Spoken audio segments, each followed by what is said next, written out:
Assalamualaikum warahmatullahi wabarakatuh. Perkenalkan, nama saya Ika Fitriana, guru kimia SMAN 3 Lembang, Kabupaten Lombok Barat, sekaligus mahasiswa PPG dalam jabatan kategori 1 angkatan 3 tahun 2003 SPTK Universitas Mataram. Video ini saya ambil untuk mengikuti persyaratan ujian kinerja yang dilakukan pada kelas 11 dengan materi uji daya hantar listrik larutan elektrolit dan non elektrolit. Untuk lebih selengkapnya silakan simak video berikut ini. Selamat menyaksikan.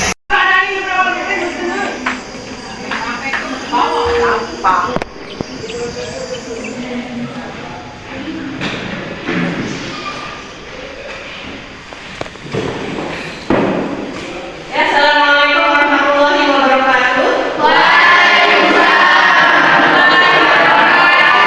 Selamat pagi. Semangat untuk menerima pelajaran hari ini. Gimana kabarnya?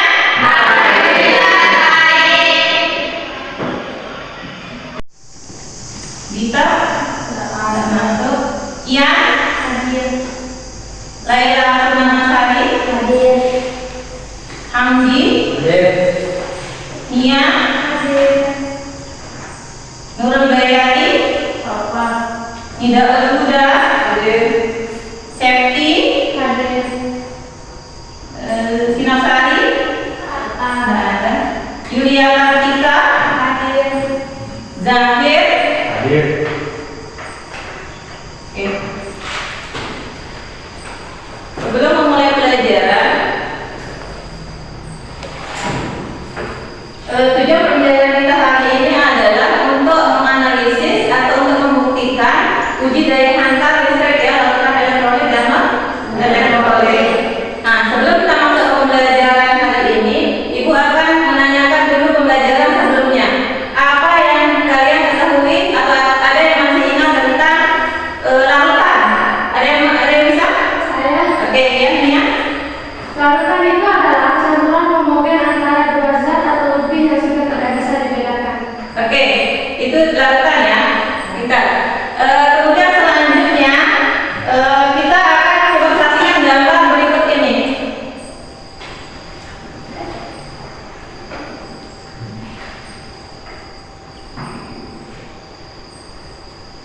Nah, di sini gua akan menanyakan dua gambar. Gambar yang pertama, kira-kira gambar apa? Ya. PLN yang mematikan listrik pada saat banjir. Oke, itu gambar yang pertama ya. Kemudian di sini ada gambar yang kedua. Nah, gambar yang kedua kira-kira gambar apa? Ya, Orang yang menggunakan listrik ya. atau Orang yang mencari ikan dengan setrum, kan? Ya, dengan cara menyetrum ya. Dari kedua gambar ini, kira-kira apa yang dapat kalian simpulkan mengenai dua gambar yang tadi? Mengapa PLN bisa mematikan listrik pada saat banjir? Apa pengaruhnya?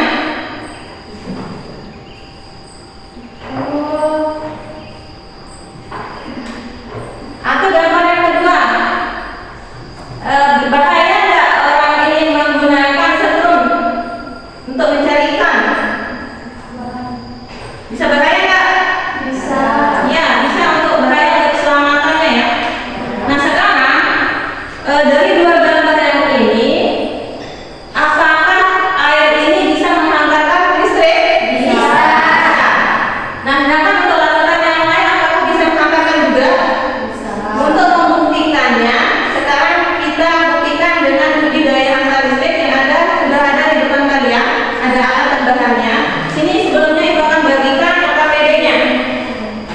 Nah, di sini ada nanti tugas kalian mengerjakan. Ini ada soal, ya. Silakan dikerjakan. Ditulis nama kelompoknya ya.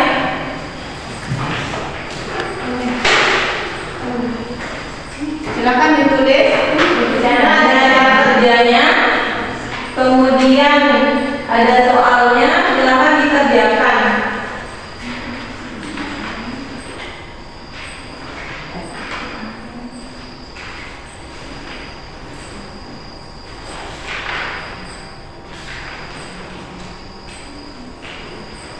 Di depan kalian sudah ada alat tambahan, silakan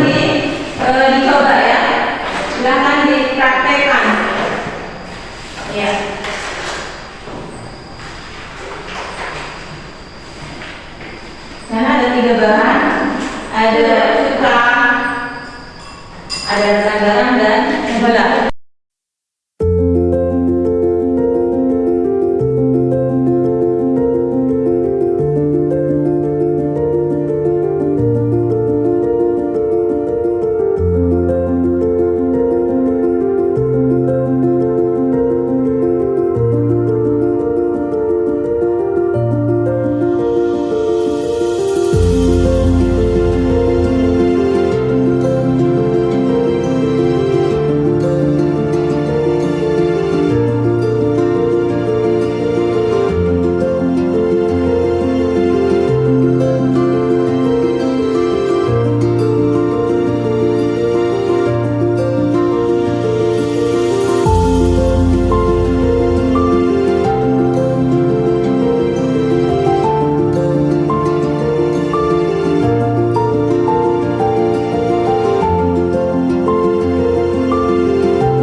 Sebelumnya selamat pagi. Pagi. Kami dari kelompok 1 atas nama Yan Putriani, Rina, Muhammad Hamdi akan membacakan hasil pengamatan praktik kita.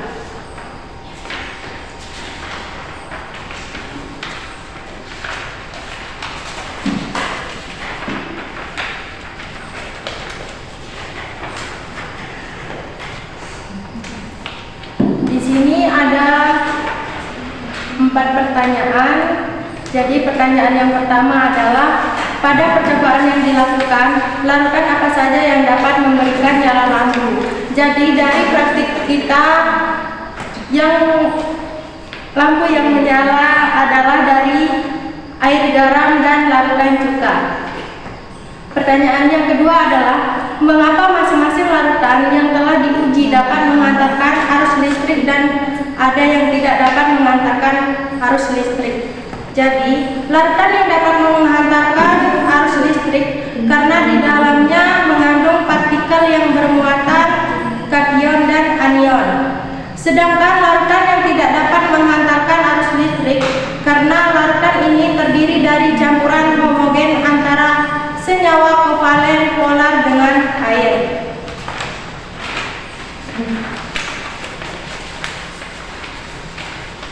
Pertanyaan yang ketiga, berikan keterangan pada tabel di bawah ini. Yang pertama, jenis larutan air garam, hasil pengamatan, menghasilkan nyala lampu dan terbentuk gelembung gas. Yang kedua, larutan cuka, hasil pengamatan, menghasilkan lampu yang redup tidak terbentuk gelembung gas. Yang ketiga, air gula, hasil pengamatan, nyala lampu tidak ada dan tidak terbentuk gelembung. Yang keempat, setelah melaksanakan kegiatan di atas, pilihlah jawaban yang benar manakah yang termasuk jenis elektrolit kuat, elektrolit lemah maupun non elektrolit. Jadi larutan air garam ke elektrolit kuat, air gula, non elektrolit, larutan cuka, elektrolit lemah. Jadi sekian presentasi hasil pengamatan kita dari kelompok 1. Terima kasih, selamat pagi. Sebelumnya, dia ingin mempresentasikan hasil pengamatan mengenai larutan elektrolit non elektrolit. Saya di sini sebagai moderator. Perkenalkan, nama saya Septiana Meja. Di samping saya Lidah Huda dan Jasur Arya Petra. Untuk mempersingkat waktu, saya serahkan ke materi pertama Lidah Huda. Baik, saya akan membacakan hasil penelitian ini.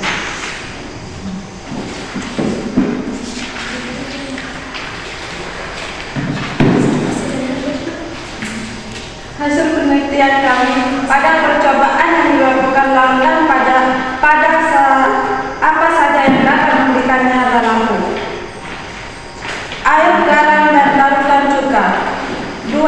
Mengapa masing-masing larutan yang telah diuji dapat menghantarkan arus listrik dan yang tidak dapat menghantarkan arus listrik? Larutan yang dapat menghantarkan arus listrik karena di dalamnya mengandung partikel yang bermuatan kation dan anion.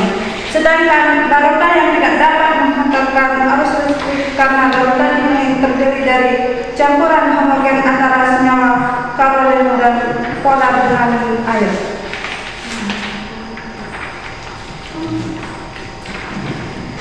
Jenis larutan air garam, hasil pengamatan, menghasilkan nyala lampu dan terbentuk gelembung gas. 2. Larutan cuka, menghasilkan lampu yang redup dan tidak terbentuk gelembung gas. 3. Air gula, nyala lampu tidak ada dan tidak berbentuk gelembung. Setelah melaksanakan kegiatan di air garam, elektrolit kuat, air gula, non elektrolit, larutan cuka, elektrolit lemah. Sekian dari kelompok kami. Selamat pagi, terima kasih. Berdasarkan hasil dari pengamatan yang sudah dipaparkan teman-teman kalian, dapat kita simpulkan bahwa larutan itu berdasarkan daya hantar listriknya ada 2, yaitu larutan elektrolit dan non elektrolit. Larutan elektrolit itu dibagi lagi, ada yang elektrolit lemah, ada yang elektrolit kuat.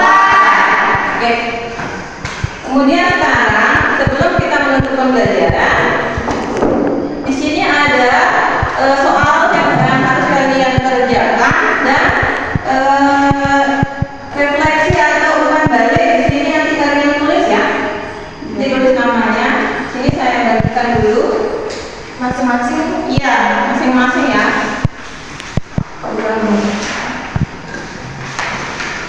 Ini ada soal, silahkan. Ini soal pilihan ganda ya. Ya, itu namanya.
Sudah semua?